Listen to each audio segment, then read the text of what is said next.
Olá, a paz do Senhor, que bênção! Já estamos na 11ª lição, aula de número 11 e até aqui aprendemos bastante. Para você que está aqui pela primeira vez, sejam todos bem-vindos. Sou Jane Martins de Souza, professora, superintendente de Escola Bíblica Dominical.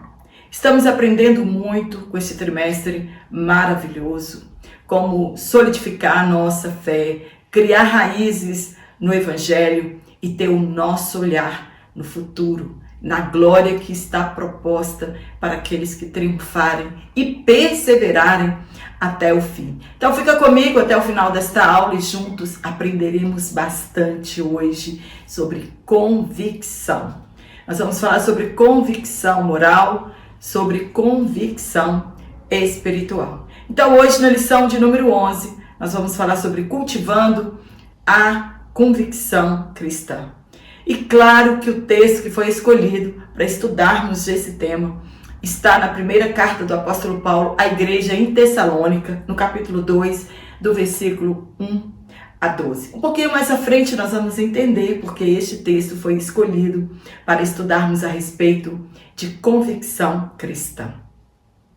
Você já olhou para alguém e pensou: como essa pessoa consegue, mesmo diante de todas as suas provações, de todas as suas lutas, continuar em frente, servindo a Deus?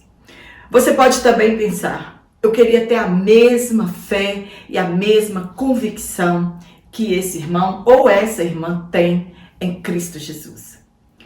O que acontece com essa pessoa que não acontece com você? Mesmo diante das perseguições e provações da vida, ela continua fiel à palavra de Deus e com o olhar na eternidade. O que é convicção? Convicção é o ato ou o efeito de convencer, é estar convencido de alguma coisa. É uma persuasão íntima, certeza fundamentada e adquirida por demonstração. A única pessoa que tem o poder de nos persuadir ou nos convencer do pecado é o Espírito Santo, mediante o Evangelho de Jesus. O único que tem o poder de produzir em nós o fruto do Espírito. Produzir em nós a nova vida, o novo nascimento e a certeza da eternidade. E quando isto acontece em nós, pode vir o que vier, que estaremos alicerçados na palavra de Deus. Muitos personagens bíblicos são inspiração para nós, pois estavam convictos de sua fé, mesmo vivendo as maiores provações. E a fé é o meio pelo qual os homens se tornam convictos da verdade da criação e que tudo foi criado por intermédio da palavra de Deus. Ninguém arrepende-se ou converte-se se não estiver convicto nas verdades do Evangelho. Paulo ele sabia que ele podia confiar em Cristo, expressando-se da seguinte maneira, entre aspas: eu sei em quem eu tenho crido.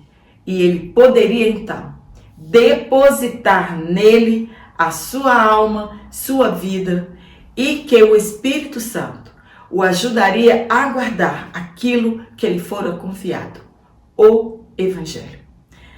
Estamos vivendo os últimos dias da igreja aqui na terra, e a ela foi confiado o Evangelho.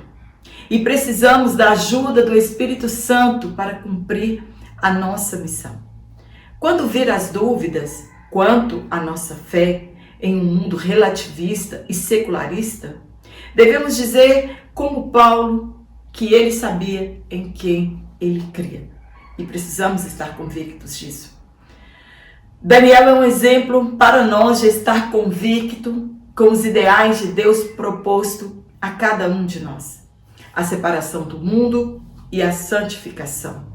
Israel, no cativeiro babilônico, esqueceu-se da aliança com Deus e de se manter separado das nações pagãs, de não se contaminarem com os costumes mundanos.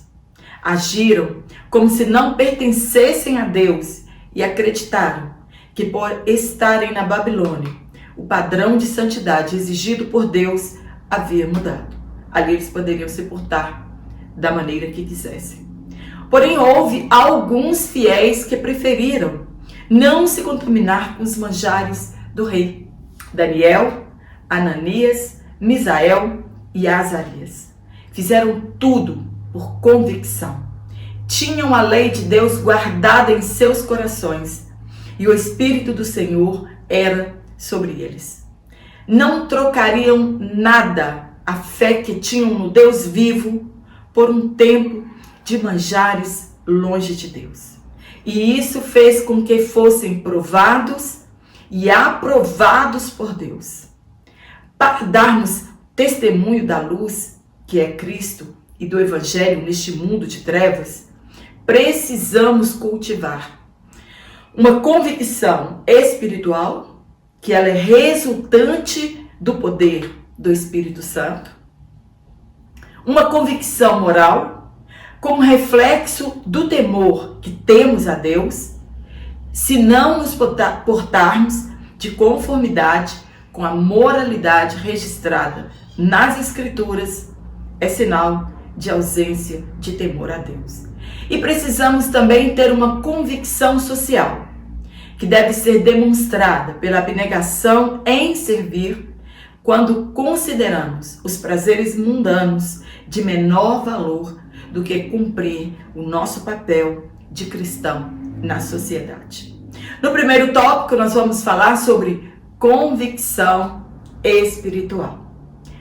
Você sabe por que foi usada a carta de Paulo aos Tessalonicenses como exemplo de convicção?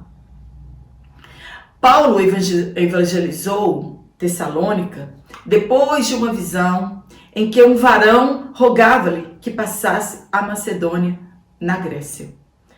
Obedecendo ao chamado, ficou ali por cerca de 3 semanas e implantou uma igreja ali, naquele lugar.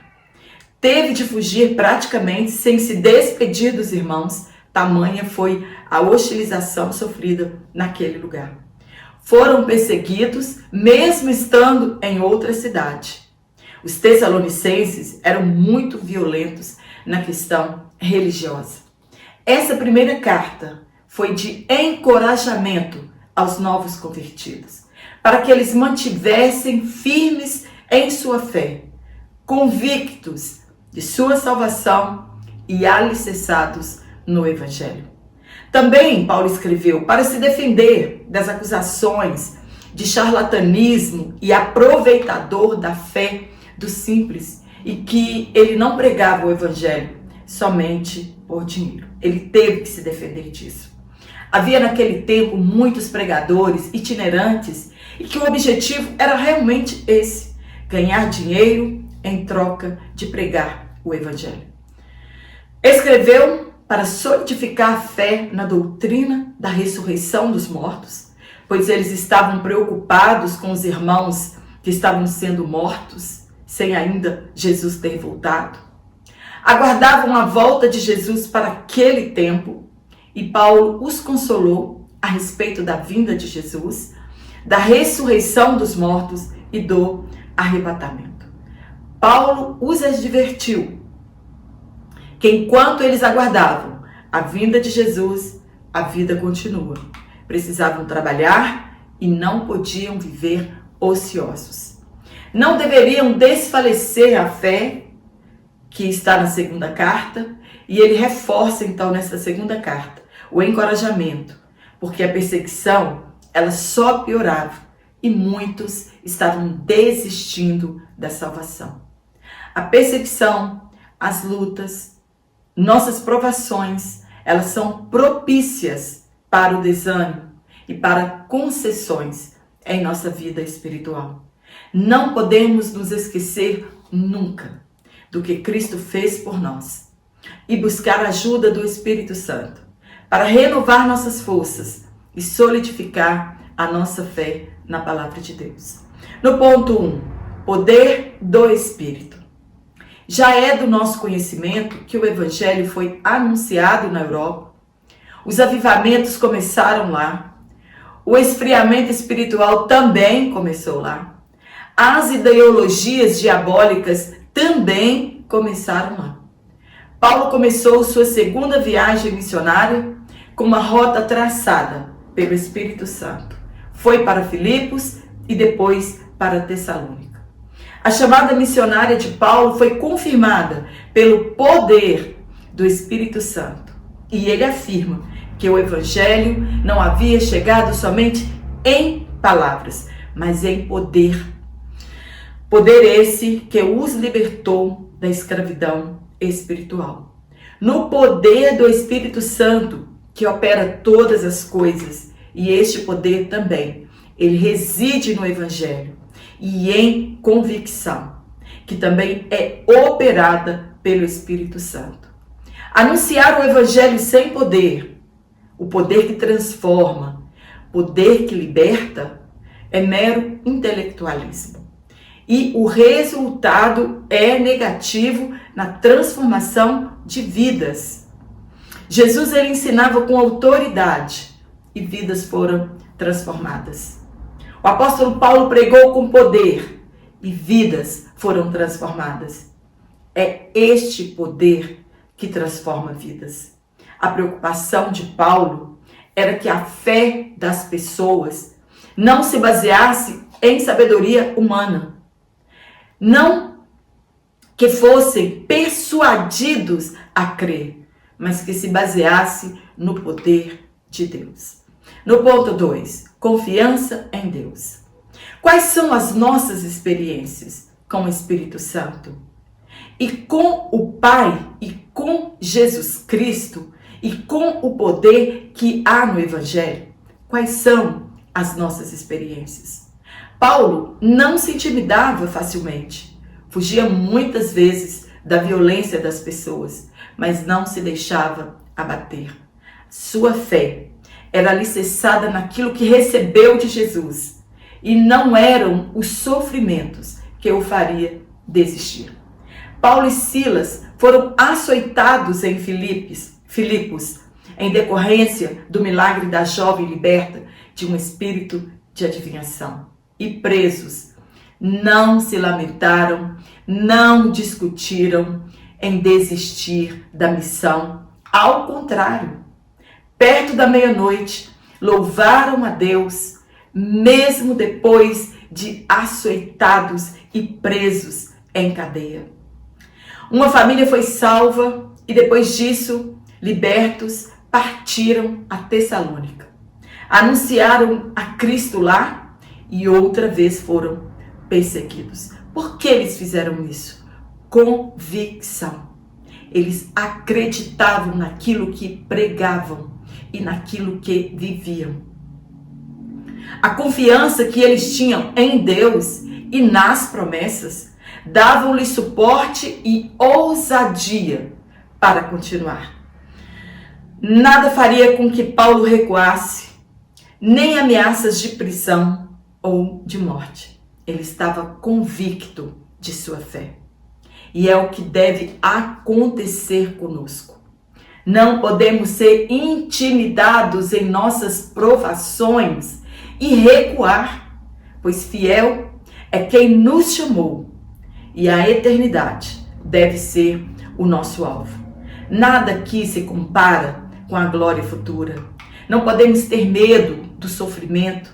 Seremos provados, estamos sendo provados, mas a ordem é sermos fiel até a morte. Mesmo que morramos por defendermos o Evangelho, pois existe a promessa da coroa da vida. Não esqueça-se das promessas nas dificuldades. No ponto 3, fidelidade e pregação. Hoje, infelizmente, estão adulterando o Evangelho de Jesus. Homens e mulheres, amantes dos prazeres, sem nenhum compromisso com a verdade. Paulo estava se defendendo das acusações que fizeram a ele, acreditando que ele fosse esse tipo de pregador itinerante, que estava ali pregando o evangelho somente por causa do lucro, do ganho, do dinheiro. E Paulo, ele não tinha esse compromisso. Ele tinha um compromisso com a verdade. Por isso ele escreveu também, se defendendo destas acusações. Ele afirma que o obreiro pode sim viver do evangelho, desde que ele viva para o evangelho. Infelizmente, os charlatões não têm compromisso com a verdade. E eles são lisonjeiros com as palavras. Eles são dissimulados. Buscam proveito próprio e enriquecimento pessoal. Hoje, os grandes pastores de massa são considerados uns dos homens mais ricos do Brasil. A sedução da riqueza tem desviado milhares de pessoas do alvo certo, que é a verdade do Evangelho. Estão longe da doutrina cristã, inventam fábulas, suas condutas são imorais ou usam de artifícios para seduzirem as pessoas. Pedro, ele foi testemunha ocular da majestade de Jesus. Atitudes erradas podem ser obstáculo para a pregação do Evangelho e por isso Paulo renunciou o direito de viver do Evangelho. O mau testemunho é um empecilho para a pregação do Evangelho. É escândalo em cima de escândalo. Isso impede a salvação de milhares de almas. E era isso que Paulo não queria em seu ministério. A eficácia da pregação do Evangelho por Paulo foi o poder do Espírito Santo. Devemos evitar estas pessoas que querem nos persuadir com lisonjas. Foi o conselho de Paulo, pois não servem a Cristo, e sim ao ventre, e com suas palavras doces seduzem os mais simples. Deus não escolheu os intelectuais, ou os doutores, ou os de sabedoria humana, porém Deus escolheu as coisas loucas deste mundo para confundir os sábios. Ele escolheu as coisas fracas para seduzir os fortes. E ele escolheu as coisas desprezíveis para reduzir a nada o que é, a fim de que nenhuma carne se glorie diante de Deus. Qual delas você é? Paulo não tinha a pretensão de agradar seus ouvintes. Hoje as mensagens são para alegrar o nosso ego. As letras dos hinos gospel para nos satisfazer. E devemos aprender com Paulo, que agradou somente a Deus e colocou em prática o que aprendeu. Devemos ser como Paulo e manter a fidelidade na pregação do Evangelho. Doa a quem doer. Repudiar os falsificadores da palavra de Deus. Mas, infelizmente, os nossos púlpitos estão cheios deles. E o pior de tudo, extorquindo a igreja de Cristo e explorando a fé das pessoas. O discurso é o mesmo, que não podemos, entre aspas, tocar e deixar que Deus tire. Porém, milhares de pessoas estão sendo enganadas com esses falsificadores. Se anunciamos a Cristo, devemos fazê-lo com sinceridade. Paulo não anunciava Cristo visando lucro. Ele não negociava a palavra de Deus. Falavam como enviados de Deus, com sinceridade. Hoje é vergonhoso os cachês que pregadores e cantores cobram para anunciar o Evangelho por pouco tempo. Mais vergonhoso ainda é ter quem pague esse cachê.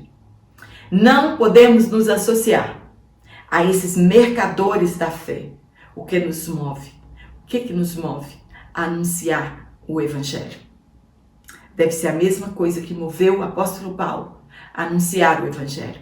O poder do Espírito Santo em sua vida. No tópico 2, nós vamos falar sobre convicção moral. E vou deixar aqui o link do meu WhatsApp, do meu Instagram, se você quiser me seguir em minhas redes sociais. Se você quiser adquirir este PDF exatamente como ele é, na descrição dessa aula, vou deixar o link e você fala diretamente comigo. Primeiro ponto, retidão nas ações. Isso hoje está assim, difícil no nosso meio. Nossas ações, elas devem condizer com o novo nascimento. Devo olhar em mim e ver se o meu comportamento glorifica o nome de Deus. Não adianta ter nome do que vive, de que vive e está morto. Ter aparência de piedade, traje de crente e conduta de ímpio. Deus requer de cada um de nós inteireza de coração. E quando isso é verdade, transborda para o nosso exterior. Deus se agrada de pessoas íntegras, honestas. A nossa conversão, ela deve transformar a nossa moral, porque vivemos por fé e não por vista. Paulo escreveu aos Efésios que devemos crescer em tudo naquele que é a cabeça, Cristo. Devemos deixar de lado nossa velha natureza e nos revestir da nova natureza. Por isso deixamos a mentira, trabalhamos ao invés do roubo, ganho fácil é ilícito, uma vida sem amargura, sem indignação, sem ira, sem gritaria, sem blasfêmias. E para que haja também perdão no nosso meio. É necessário haver perdão no nosso meio. Ter uma vida sem hipocrisia foi o que Paulo afirmou que somos quando usamos de palavras lisonjeiras para enganar as pessoas. Quantos por avareza, ganância e ambiciosos enganam as pessoas para tirar lucro.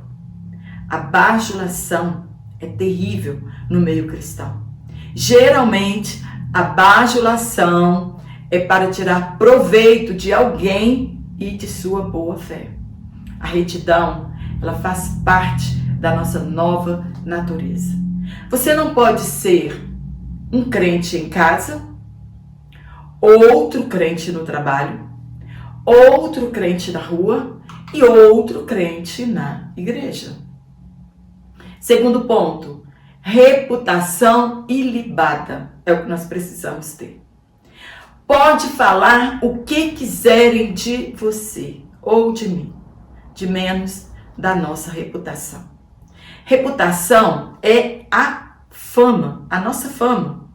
É o conceito que é feito de nós, né, da nossa imagem, da nossa pessoa no meio em que nós vivemos. Infelizmente, muitos cristãos têm fama de mal pagador, têm fama de conquistador, fama de violento, de desobediente. E a fama que precisamos ter no nosso meio é de que somos realmente servos do Altíssimo.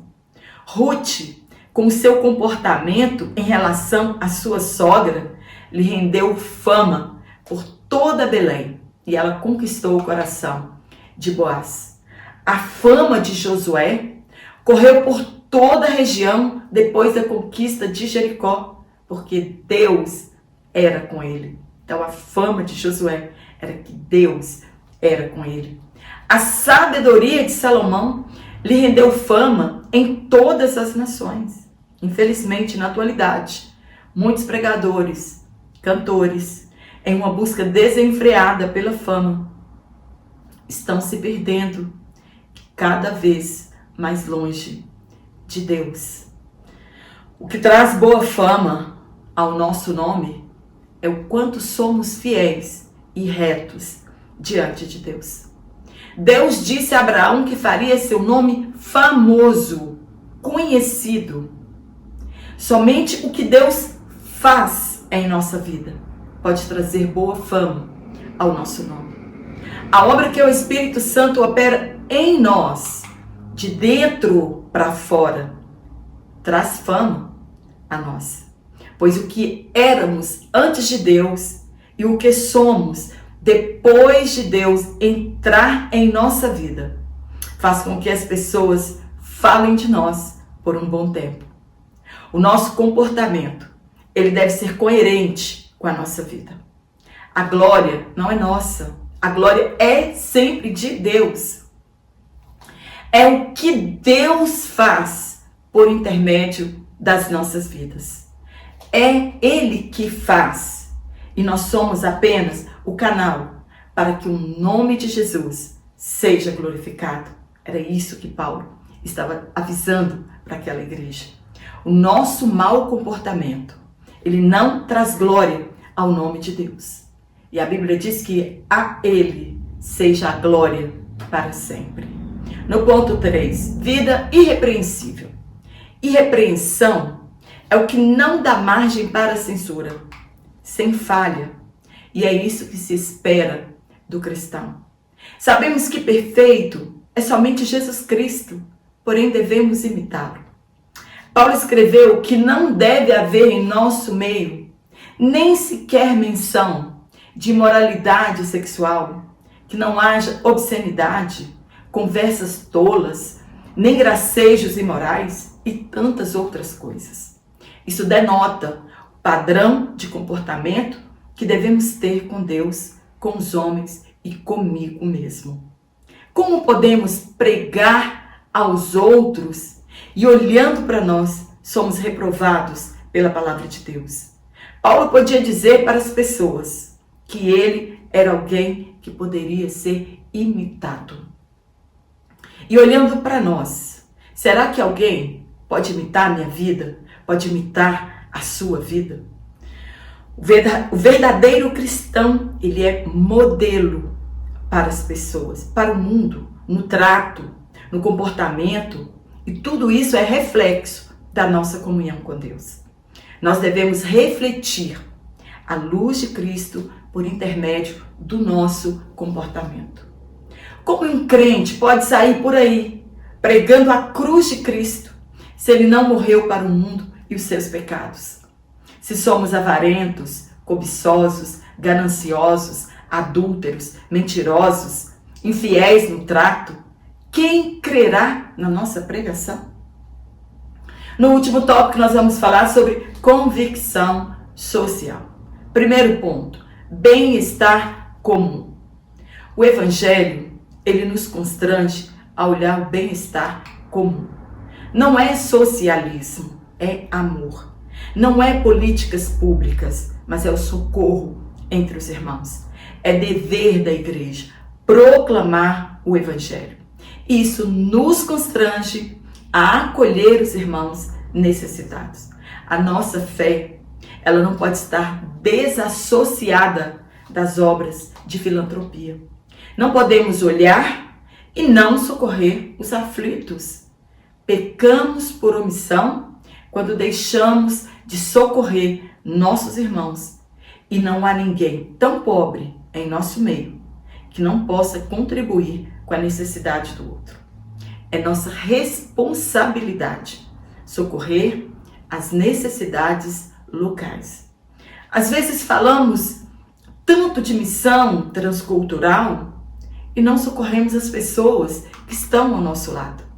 É claro que o problema do pecado não são as injustiças sociais. Elas são consequências do pecado. E também não é como muitos pensam, que se resolver o problema da injustiça social, o problema do mundo estará resolvido. É o pecado que deixou o mundo nessa condição. Inversão de valores, ganância, avareza, luxúria e a falta de amor ao próximo. Abacuque, ele falou sobre isso. Quando há injustiça demasiada, a lei enfraquece. Paulo amava a igreja e os irmãos. Encontramos ele por vezes buscando ajuda em outras igrejas para socorrer os irmãos e descreveu seu amor com a igreja em Tessalônica. Ele escreveu dizendo que ele queria dar, que ele queria dividir, comunicar a eles o evangelho de Cristo, mas mais ainda a sua alma. Esse cuidado de Paulo, ele é comparado com o amor de uma mãe e com o amor de um pai. Cuidado e proteção. Era esse o apóstolo Paulo. Não adianta cuidar apenas de uma parte. Ter exagero na pureza moral da igreja e negligência no cuidado social da igreja. É impossível uma igreja rica com irmãos necessitados. Não pode haver falta alguma. As necessidades, elas têm de serem supridas. No ponto 2, dedicação altruísta.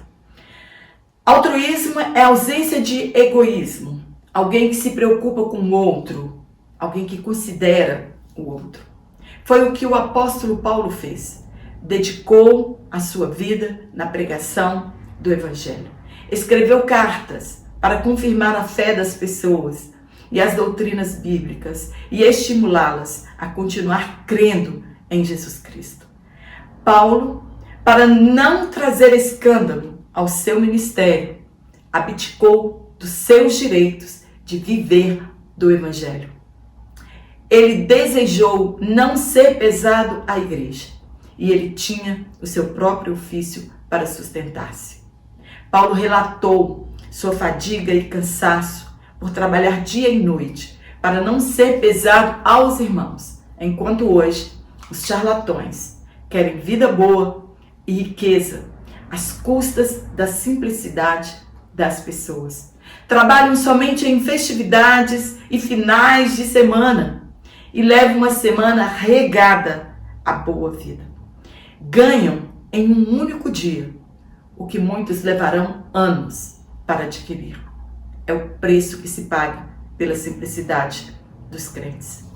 Ele conhecia a extrema pobreza do povo, além de que o governo confiscava os bens dos cristãos naquele tempo para intimidá-los. É claro que é justo o salário do obreiro. O que não é justo é a exploração. Hoje, infelizmente, muitos líderes, eles têm mega salários, vida luxuosa, às custas da simplicidade dos crentes. Exigem ofertas sacrificiais, pedem seus salários em nome de campanhas de prosperidade, pedem suas casas com o pretexto de que Deus lhes dará em dobro. Essas atitudes têm feito o evangelho cair em descrédito e afastar muitas almas do reino de Deus. Pregamos contra o espírito da Babilônia e muitos têm vivido como tal. O dever da igreja é o amor sacrificial. O trabalho voluntário e desprendido são essenciais para o crescimento do reino e devem fazer parte de uma profunda convicção cristã, seja ela espiritual, moral ou social. Amém? Espero ter te ajudado com este comentário. Se você gostou, dá um curtir aqui na minha aula. Se você não está recebendo as minhas aulas semanalmente, desative os sininhos das notificações, conte 10 segundinhos, depois vai lá no sininho, aperta de novo e você vai continuar recebendo as minhas aulas semanalmente, né? Se inscreva no meu canal para que você possa receber as minhas aulas semanalmente. Se tem te ajudado, compartilhe para que outras pessoas também sejam abençoadas com a palavra de Deus. E eu quero mandar um abraço para todos vocês que estão aqui semanalmente. Meu muito obrigada pelo carinho, pelas orações, por estarem aqui. Você que compartilha minhas aulas, muito obrigada pelo carinho de vocês. E eu quero mandar um abraço para aquelas pessoas que me pediram ou falaram de onde elas são. Nosso irmão Manuel Silva, lá do Amapá. Também nós temos irmãos, né, que estão aqui sintonizados no nosso canal EBD. Nós temos irmãos na Argentina, em São Paulo, na capital, em Piauí, em Pilar do Sul, em São Paulo, em Nazaré da Mata, em Presidente Getúlio, em Santa Catarina, Imperatriz, Maranhão, Satuba, em Alagoas, Guarulhos, São Paulo, irmãos da Igreja Batista Renovada, em Simões Filho, na Bahia, em Santarém e também em São Luís do Maranhão. Um forte abraço a todos vocês e eu te espero aqui na nossa próxima aula, se Deus assim nos permitir, então.